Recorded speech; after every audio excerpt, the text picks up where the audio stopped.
ও আমার দেশের মাটি, তোমার পরে ঠেকাই মাথা। তোমাতে বিশ্বময়ীর, তোমাতে বিশ্বমায়ের আঁচল পাতা। ও আমার দেশের মাটি, তোমার পরে ঠেকাই মাথা। ও আমার দেশের মাটি, তোমার পরে ঠেকাই মাথা।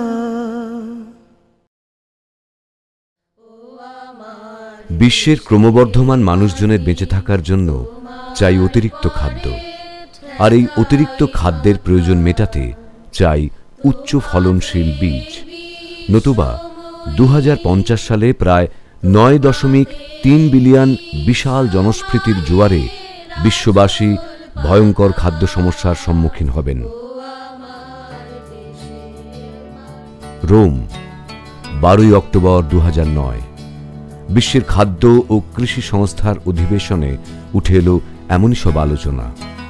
খাদ্যের ক্রমবর্ধমান চাহিদা মেটাতে ধারাবাহিকভাবে কৃষি শস্য উৎপাদনে গুরুত্ব দিয়ে হাতে হাত মিলিয়ে বিশ্বের সব উন্নত ও উন্নয়নশীল দেশকে একযোগে এখনই কাজ শুরু করতে হবে। এই বার্তায় সাউথ এশিয়ার অন্যতম স্বেচ্ছাসেবী সংস্থা কাটস ইন্টারন্যাশনাল অনুপ্রাণিত হয়ে 2 অন্যতম সেরা চাল উৎপাদনকারী পাশাপাশি দেশ গঙ্গা পদ্মাপাড়ের ভারত বাংলাদেশে ধান বীজ নিয়ে অনুসন্ধানমূলক রিস্তে প্রজেক্ট গ্রহণ করেন।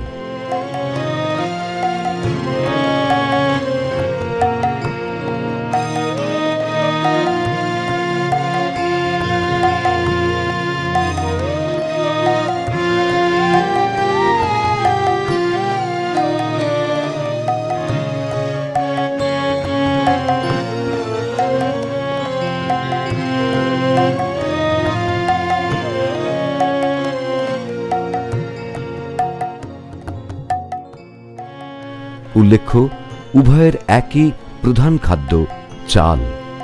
একই আবহাওয়া, মাটি, কৃষি উৎপাদন পদ্ধতি, বিনামূল্যে লেনদেন হয় এবং জাতীয় আয়ের গুরুত্বপূর্ণ অংশ হল ধান উৎপাদন।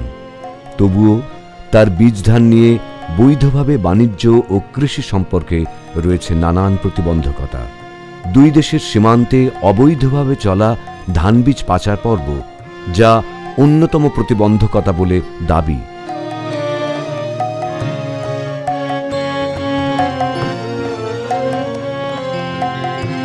আজকে বাংলাদেশের বেশ কিছু ধান বীজ, ভালো ধান বীজ ভারতবর্ষে তারা ব্যবহার করছে চাষিরা। ভারতবর্ষের বহু ধান বীজ বাংলাদেশ এবং নেপাল ব্যবহার করছে, কিন্তু এগুলোর কোনো রকম ঠিক চুক্তি বা প্রফেশনাল বা অফিসিয়াল রিকগনিশন নেই। চারাই বলতে অ্যাকচুয়ালি মানে চোরাপথে কিছু হয়, সেটা তো অ্যাকচুয়ালি আমাদের সরকার গভর্নমেন্ট চেষ্টা করছে এটাকে রোখার জন্য। রোখা যায় না, অনেক সময় দেখা যায় চোরাপথে নিয়ে যায়। হয়তো এখানে হিলি দিয়ে যেটা হয়, এটা অ্যাকচুয়ালি বাংলাদেশ সীমান্ত এলাকা।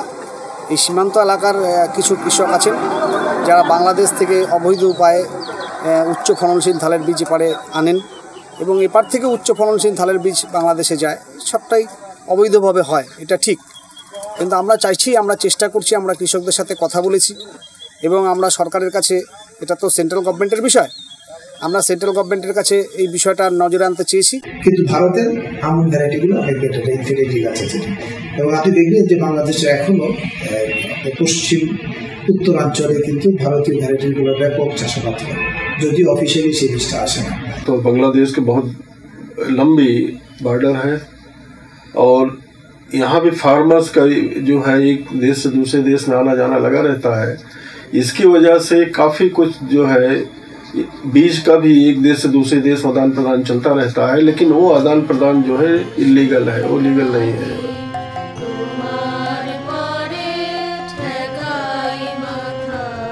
রিস্তে প্রজেক্টের সার্ভেতে উভয় দেশের চাষিদের সার্টিফাইড বীজ সুলভে ঠিক সময় পরিমাণ মতো না পাওয়া নিয়ে নানা সমস্যা তুলে ধরা হয়েছে। বাংলাদেশে বছরে ৩.৫ লাখ মেট্রিক টন উচ্চ ফলনশীল ধান বীজের প্রয়োজন, কিন্তু তার নিজস্ব উৎপাদন প্রায় ৪০%। পশ্চিমবঙ্গের সীমান্ত পার হয়ে বাংলাদেশে প্রবেশ করে স্বর্ণ মাসুরি, শতাব্দী, পারিজাত, মিনিকেট। আর বাংলাদেশ থেকে BR11 বা BB11, BRI-28, BRI-29, BRI-50, নয়নমণি ইত্যাদি উচ্চ ফলনশীল ধান বীজ আসে ভারতে।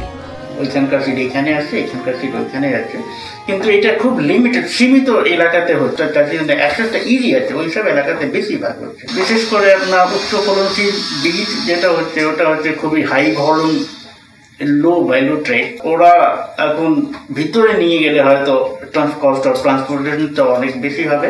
দুই দেশে অবৈধ ধান বীজ পাচারের ফলে একযোগে উচ্চ ফলনশীল ধান বীজ উৎপাদন, বাণিজ্য ও গবেষণা ক্ষতিগ্রস্ত হচ্ছে। যে দুদেশে মোট জনগোষ্ঠীর একটা বড় অংশের অপুষ্টি, ক্ষুধা, অনাহারে কাটে, সেখানে শংসাপত্রহীন, নিম্নমানের বা ভেজাল ধান বীজের কারণে উৎপাদনে মার খাচ্ছেন চাষি। মনে করেন ইন্ডিয়ান স্বর্ণা ধান, BR-29, মিনিকেট, এটা আমরা লাগাই। মিনিকেটের ধানটা ওটা 12 মণ, 14 মণ, 13 মণ হয়। আপনার BR-29 বিঘায় 20 মণ, 22 মণ হয়। ধান মিনিকেট 29 বা স্বর্ণা, এই ধানের উৎপাদন আমি করি। ধানের খুব ফলন তো ভালো, আমি বাজার থেকে কিনে আনি, ধানটা ভারত থেকে আসে। উভয় দেশ হারাচ্ছে বাৎসরিক ধান উৎপাদন ও রেভিনিউ। থেকে জিরা, শাল, বিজয় এইসব উন্নত ফসল, উন্নত ধরনের বীজ সব আসে, তাতে ফলন বেশি হয়। আর এখান থেকে যায় ওই 40-94, তারপর যে গুটি স্বর্ণ, এসব ধানের বীজ আমার বাংলাদেশেও যায়। দুই দেশের কৃষি সম্পর্ক নির্মাণ বা স্বাভাবিক ধান বীজ বাণিজ্য সম্পর্ক স্থাপনের লক্ষ্যে এবং খাদ্য সুরক্ষাকরণে কার্টস ইন্টারন্যাশনালের উদ্যোগে এবং বিল অ্যান্ড মেলিন্ডা গেটস ফাউন্ডেশনের আর্থিক সাহায্যে গ্রহীত হয় রিস্তে প্রজেক্ট।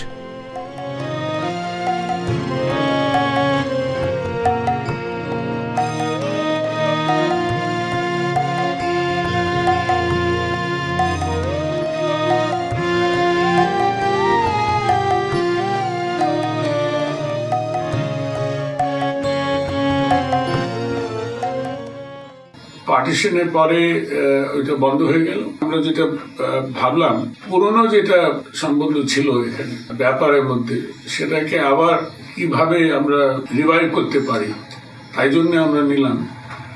আর এই যে অধ্যয়নটা আমরা করেছি, যেটা স্টাডি করেছি, তার মধ্যে দেখা গেল কি জিরো ট্যারিফ ছিল, ট্যারিফে কোনো প্রবলেম নেই, কিন্তু প্রবলেম ছিল অনেকগুলো যেটা বলি স্যানিটারি, ফাইটোস্যানিটারি স্ট্যান্ডার্ডস টোটালি মানে একটা ব্রেক হয়ে গেল ফর্মাল ট্রেডের মধ্যে।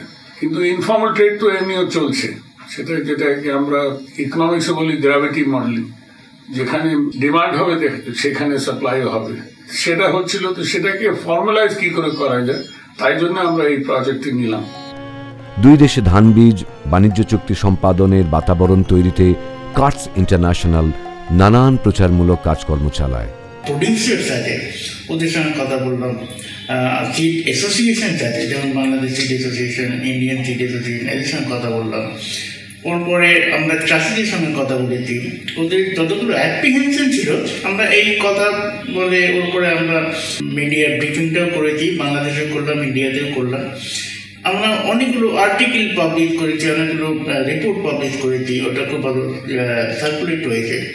আমার মনে হয় 30খানার মতন আর্টিকেল পাবলিশ হয়েছে এই রাইসের উপরে, কীভাবে এটাকে ট্রেড কোঅপারেশন করা যায়।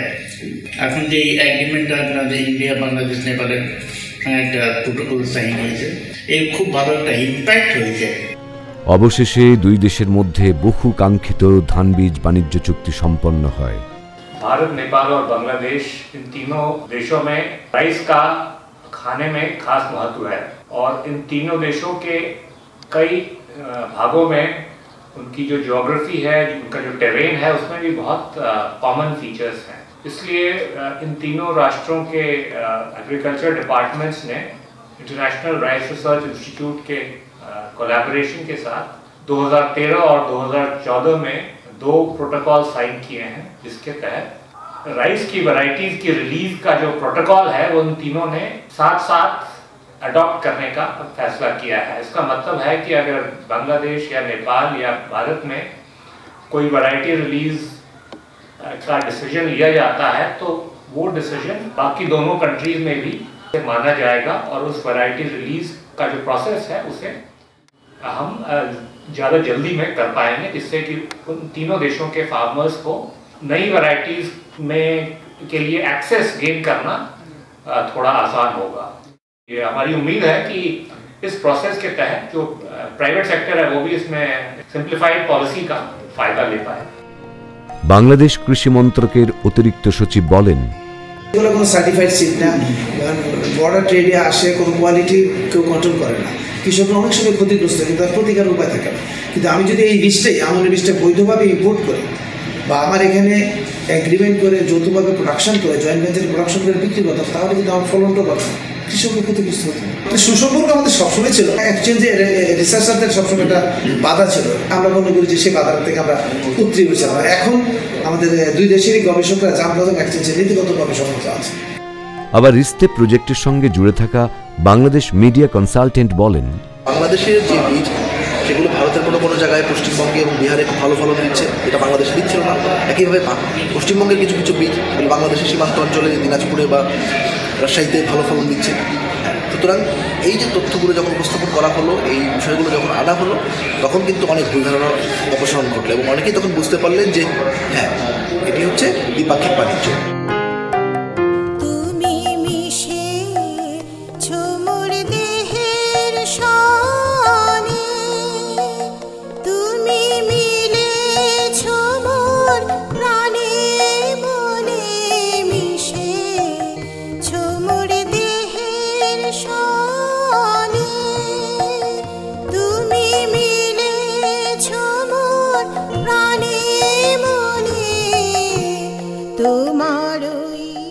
ভারত বাংলাদেশ যৌথভাবে উচ্চ ফলনশীল ধান বীজ বাণিজ্য চুক্তিতে কি লাভ হলো? বিজ্ঞান গবেষণা এবং এই যে এক্সচেঞ্জ অফ ম্যাটেরিয়াল এবং ব্যবসায়িক দিক থেকে সিড উৎপাদন এবং এর কার্যকারিতার দরকার ছিল। তো কার্স ইন্টারন্যাশনাল যে এই উদ্যোগটা নিয়েছে তাদেরকে ধন্যবাদ দিতে চাই, যাতে এটার এই ব্যাপক প্রচার এবং ব্যাপক ব্যবহার যাতে আরও ভালোভাবে হতে পারে। এই চুক্তির ফলে কি হবে যে ভারত, বাংলাদেশ, নেপাল তারা চুক্তির সঙ্গে যুক্ত থেকে ভালো বীজ, কোয়ালিটি বীজ, উন্নত বীজ তারা অনায়াসে একটা দেশ থেকে আরেকটা দেশে পাঠাতে পারবেন। এর সঙ্গে শুধু গবেষণা নয়, এর সঙ্গে যে ব্যবসায়িক ব্যবস্থা তার সব সেটা যুক্ত হবে, যার ফলে কী হচ্ছে কোয়ালিটি সিড ফার্মার্সদের কাছে অনেক সহজে পৌঁছাবে। অন্যদিকে বাংলাদেশ কৃষি মন্ত্রকের মতে, আমরা যে পাবলিক প্রাইভেট পার্টনারশিপের কথা বলি, এই জিনিসটা হয়তো আমরা এতটা ভালোভাবে আমাদের বোধগম্য হতো না। এই জন্য আমি কার্সকে ধন্যবাদ জানাই। বিশেষ কোনো কৃষি পরিবেশকে নিয়ে, যেমন খরা সহনশীল, খরা প্রবণ এলাকা কিংবা বন্যা প্রবণ এলাকা কিংবা লবণাক্ত এলাকা, এরকম যদি মানে টার্গেট এরিয়া থাকে, যে ওই এরিয়াকে উদ্দেশ্য করে আমাদের কোনো ধানের জাত উদ্ভাবন করতে হবে, তখন পরিস্থিতিটা এমন হবে যখন একটা দেশ উদ্ভাবন করবে বা আমরা যে জাম প্লাজমটা পাবো সেটা এক দেশে যদি উদ্ভাবিত হয়, তাহলে সেই দেশের যে পরীক্ষার যে ফলাফল সেটা হয়তো অন্য দেশের একই পরিবেশে সেটা হয়তো গ্রহণযোগ্যতা থাকবে এবং এটাকে স্বীকৃতি দিতে হবে। এনএসসিএল এর জেনারেল ম্যানেজারের মতে, ভারত সরকার বাংলাদেশের সঙ্গে ধান বীজ লেনদেন করতে সক্ষম। मैं नेशनल सीड्स कॉर्पोरेशन के बारे में बताना चाहूँगा कि हम लोगों ने बांग्लादेश को इससे पहले भी कई बार सीड का एक्सपोर्ट किया है और नेशनल सीड्स कॉर्पोरेशन 70 क्रॉप और 600 वैरायटीज़ के क्रॉप सीड्स में डील करता है और यह सक्षम है कि अपने इंटरनल मार्केट के अलावा पड़ोसी देशों की सीड रिक्वायरमेंट को भी पूरा कर सकेगा। अब दिल्लीर IRRI এর সিনিয়র সায়েন্টিস্ট উমাশঙ্কর সিং বলেন, जो है ऐसा सिस्टम बनेगा कि हम मिल करके वैरायटीज को टेस्ट करें एक दोनों कंट्री में एक साथ, जिससे उनको जल्दी से जल्दी रिलीज किया जा सके। और साथ साथ जो है ये बहुत ज़्यादा हमारा रिसोर्सेज बचाएगा, क्योंकि वैराइटल टेस्टिंग में काफ़ी खर्चा आता है। तो अगर दोनों मिलकर टेस्टिंग कर रहे हैं और वो वैरायटी अगर एक कंट्री से ज़्यादा के लिए भी रिलीज हो सकती है, फिर ये भी उसके अंदर ये फैसला हुआ कि हम जो है सीड सिस्टम को हार्मोनाइज करेंगे दोनों कंट्री का, जिससे जो है कि जो भी डेटा एक कंट्री में जनरेट होता दूसरे कंट्री के अंदर एक्सेप्टेबल होगा। जिस एग्रीमेंट के तहत अगर एक वैरायटी बांग्लादेश में रिलीज होती है तो इंडिया के अंदर प्रमोट किया जा सकता है, इंडिया में रिलीज होती है तो बांग्लादेश में किया जा सकता है। इसी तरीके से नेपाल ने भी ज्वाइन कर लिया इसको, तो पूरे रीजन के अंदर एक वैरायटी एक कंट्री में रिलीज हो जाती है तो दूसरे में प्रमोट की जा सकती है। প্রায় একই সুরে বলেন ঢাকার গবেষক মাহফুজ কবির। রিলিজ করতে পারবে ভ্যারাইটি, এটা কিন্তু খুবই ইম্পর্টেন্ট একটা উদ্যোগ। এবং এই উদ্যোগের ফলে যেটা হবে যে ওই আগে যেরকম 800-850 দিন এরকম লেগে যেত একটা যে কোনো একটা ভ্যারাইটি নিয়ে সেখানে ফিল্ড টেস্টিং করা এবং করতে পরপর 2 বছর এরকম দরকার হয়, এবং এতে করে কিন্তু বড় সময় চলে যেত এবং আলটিমেটলি এটা কিন্তু ডিসকারেজ করতো সিডেড ট্রেডকে, যে অসুবিধাটা ছিল সেটা দূর হবে। দ্বিপাক্ষিক চুক্তির ফলে উচ্চ ফলনশীল ধান বীজের আমদানি রপ্তানির বাজার উন্মুক্ত হবে। এবার থেকে উভয় দেশের উৎপাদক বা ব্যবসায়ী বা চাষি কিংবা যে কেউ নতুন প্রজাতির ধান বীজ রেজিস্ট্রি করিয়ে কম সময়ের মধ্যে সার্টিফিকেট পেয়ে যাবেন কৃষি মন্ত্রক থেকে। There are different categories of varieties. One we call as new variety, which is not in the sale for more than 1 year. And if it is a variety from Bangladesh, it would not have been sold for more than 3 years there. Once they put the application here, if it is new variety, 2 years for testing. That is we call that as distinctiveness, uniformity and stability. Just we want to see, because it should not be a repeat of some other variety. So we will be testing that in 2 seasons, for 2 seasons in 2 locations. After that, within a year we give the certificate. বিদেশি রাষ্ট্রের সঙ্গে উচ্চ ফলনশীল ধান বীজ বাণিজ্যের জন্য প্রস্তুত ভারতের সিড উৎপাদকরা। এই দেশে 550 বীজ উৎপাদক কোম্পানি আছে, তার মধ্যে 350 আমাদের সদস্য। এর মধ্যে বড় কোম্পানি রয়েছে, ছোট কোম্পানি রয়েছে, কিন্তু বড় কোম্পানি প্রায় সবাই আমাদের সদস্য। তারা এক্সপোর্টের ব্যবসা করছে এবং তারা সম্পূর্ণভাবে প্রস্তুত বাংলাদেশের সাথে বড় আকারে ব্যবসা করার জন্য। কোন উৎপাদক চাইছেন যৌথ ধান বীজ বাণিজ্য চুক্তির সঙ্গে চাই শান্তির পরিবেশ।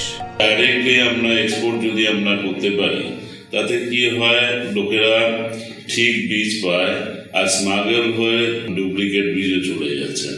সেই হিসেবে গভর্নমেন্ট যদি এগুলোর পারমিশন দেন যে ডাইরেক্ট এক্সপোর্ট করা বা ইম্পোর্ট করা, তাহলে বাংলাদেশে আমরা মার্কেটটাও ভালো পাই।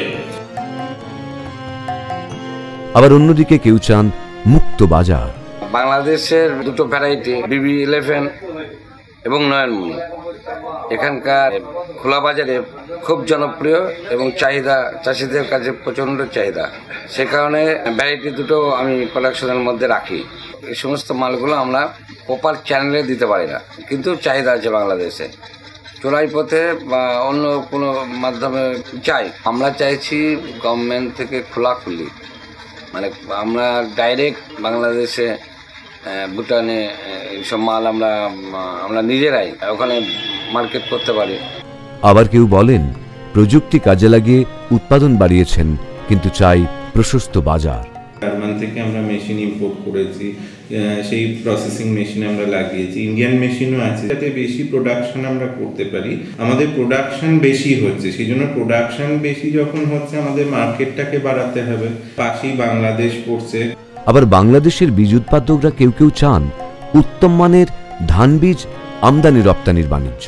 কোয়ালিটি মেনটেন করতে হবে এবং রিজনেবল প্রাইসে কৃষকের কাছে জিনিসটা পৌঁছে দিতে হবে, যাতে কৃষকের চাহিদা করে সেটা যাতে যেন ওখানে আমরা ইজিলি এক্সপোর্ট করতে পারি। এবং বাংলাদেশে আমরা জানি যে বাংলাদেশে ইন্ডিয়ান ভ্যারাইটি যেগুলো ডিমান্ড আছে সেগুলো যদি আমরা অথরাইজড ওয়েতে এবং ইজি ওয়েতে যদি ইম্পোর্ট করতে পারি, that will be benefited for both the nation. কেউ চান ধান বীজের টেস্টিং বা বায়ো থ্রেড বিষয়ে গুরুত্ব দিতে।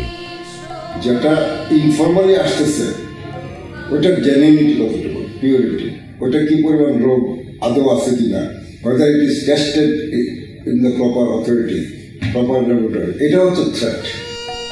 পণ্যের নন ট্যারিফ বা টেস্টিং সমস্যা থেকে বেরিয়ে আসতে পারবে দুই পড়শি দেশ মনে করেন ট্যারিফ কমিশনের এক আধিকারিক। বর্ডার ডিলেটা হবে না, টেস্টিংগুলো বিদেশের টেস্টিংগুলো আমি এদেশে মেনে নিচ্ছি, বা বাংলাদেশের রাইস টেস্টিং যদি বিদেশে মেনে নেয়, তাহলে আমাদের এই যে ট্রেডের যে ট্রেড ফ্যাসিলিটেশন যেটাকে বলি আমরা, ত্বরান্বিত হবে বলে আমি বিশ্বাস করি। ভারত বাংলাদেশ এই যৌথ চুক্তির ফলে ধান বীজ বাণিজ্যে বিভিন্ন রকম লাভ বা সুবিধা হবে। এটার ফলে একটা উইন উইন একটা ক্ষেত্র সৃষ্টি হবে বাংলাদেশের, ও আমরা এটার উৎপাদনশীলতা এবং এটার বৃহত্তর যে এটার প্রচার সেটার একটা উপকার পাবো। ভারতের যে কৃষক ভাইয়েরা আছেন তারাও এটা থেকে উপকার পাবেন। সুতরাং আমার মনে হয় যে এরকম যে আদান প্রদান এগুলো যত বাড়বে তত আমাদের দুদেশের জন্যই এটা উপকারী এবং অর্থনৈতিকভাবে ফলপ্রসূ হবে। যেহেতু সিটটা আগে লিগেলি আসতো না, আমাদের দেশে যারা block supervisor agriculture extension officer তারা আমাদের চাষিকে বলতে পারতো না যে তুমি এই সিটটা নাও। সিমিলারলি ভারতেও যারা এগ্রিকালচার এক্সটেনশনের কাজ করে চাষিদেরকে খবর দেয় যে এই সিটটা ভালো, তারাও জোর করে বলতে পারতো না যে এটা সিটটা ভালো নেও। এখন যেহেতু অফিসিয়াল এক্সচেঞ্জ হয়ে গেল, এখন তারা বলতে পারবে যে ওই সিটটা নাও, কারণ ওটা ওই দেশে টেস্টেড হয়, আমাদের জন্য এটা ভালো সিট। যৌথ গবেষণায় একে অন্যের ঘাটতি পূরণ হবে বললেন ব্রাক বেসরকারি সংগঠনের এক আধিকারিক। দুইটা দেশ পাশাপাশি তার নিজেদের আত্মীয় স্বজনের মাধ্যমে কিন্তু বীজগুলি কিন্তু বর্ডার ক্রস হচ্ছে, কিন্তু তাতে কিন্তু আসলে দেখা যাচ্ছে যে বাংলাদেশ বলি আর ভারত বলি দুই দেশেরই কৃষক কিন্তু আসলে অরিজিনাল যে বীজটা সেই বীজটা কিন্তু তারা পাচ্ছেন না। এখন যদি এটা যদি একটা আন্ডারস্ট্যান্ডিং এর মাধ্যমে যদি বাংলাদেশ ভারতের সরকারের যৌথ উদ্যোগে কার্সেরি উদ্যোগে আমরা যদি মাল্টিপ্লাই করতে পারি, তাতে একদিকে যেমন এই বীজের সাথে সম্পৃক্ত যেসব মিডলম্যান থাকবেন তারও যেমন একদিকে ভালো বীজ নিশ্চিত করতে পারবেন ওই দেশের কৃষকের জন্য, ঠিক একইভাবে ওই দেশের কৃষকও কিন্তু ভালো বীজটা পাবেন। সবেমাত্র ভারত ও বাংলাদেশের মধ্যে ধান বীজ বাণিজ্য চুক্তি হয়েছে, এখনো দুদেশের অনেক পথ হাঁটা বাকি। বাণিজ্যের সুবিধার্থে পরিবহন পরিকাঠামো, পণ্য সংরক্ষণ, নিরাপত্তা, বীজ টেস্টিং সহ সীমান্তবর্তী এলাকায় যৌথ কৃষি বিশ্ববিদ্যালয়, আধুনিক প্রযুক্তি সম্পন্ন কৃষি গবেষণাগার গড়তে হবে। সেই গবেষণাগারে কৃষিবিজ্ঞানের আদান প্রদানে নতুন নতুন প্রজাতির উচ্চ ফলনশীল ধান বীজের উদ্ভাবন হবে, আর তাতে লাভবান হবেন ভারত বা বাংলাদেশ এবং বিশ্বের প্রান্তিক চাষি সহ বিশ্বের উপভোক্তাগণ। প্রজেক্টটি সহায়তা করছেন Bill and Melinda Gates foundation. এই প্রজেক্টে আমরা যে যে বিষয়ে কাজ করেছি এবং যে যে বিষয়ের উপর আমরা আমাদের রেকমেন্ডেশনস দিয়েছি, সেই রেকমেন্ডেশনসগুলো যদি ঠিকঠাক প্রয়োগ করা হয় দুই দেশের সরকারের মাধ্যমে, তাহলে দুই দেশের কৃষকরাই লাভবান হবেন, কারণ তারা বেটার কোয়ালিটি সিডস পেতে পারবেন এবং তার দ্বারা তাদের প্রোডাক্টিভিটি বাড়বে, তাদের উৎপাদন বাড়বে এবং তারা আর্থসামাজিক উন্নয়নের প্রতিও আমরা দৃষ্টি আকর্ষণ করেছি এই প্রজেক্টের মাধ্যমে। দুই দেশের মধ্যে একটি চুক্তি স্বাক্ষরিত হয়েছে, যাতে বলা হয়েছে যাতে rice seeds, particularly high yielding variety rice seeds এর ভিতর যাতে আমরা ফর্মাল ট্রেড করতে পারি এবং এই ট্রেড যখন শুরু হয়ে যাবে তাতে সবচেয়ে বেশি লাভবান হবেন প্রান্তিক কৃষকরা। সব ব্যবস্থা যথাযথ সম্পন্ন হলে আন্তর্জাতিক কৃষি বন্ধনে বাধা পড়বে গঙ্গা পদ্মাপাড়ের ভারত আর বাংলাদেশ। ও আমার দেশের মাটি, তোমার পরে ঠেকাই মাথা। ও আমার দেশের মাটি, তোমার পরে ঠেকাই মাথা। তোমাতে বিশ্বময়ীর, তোমাতে বিশ্বমায়ের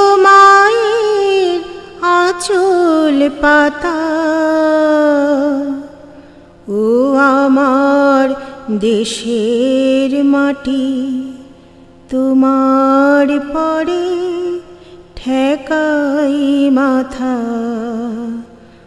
ও আমার দেশের মাটি, হুম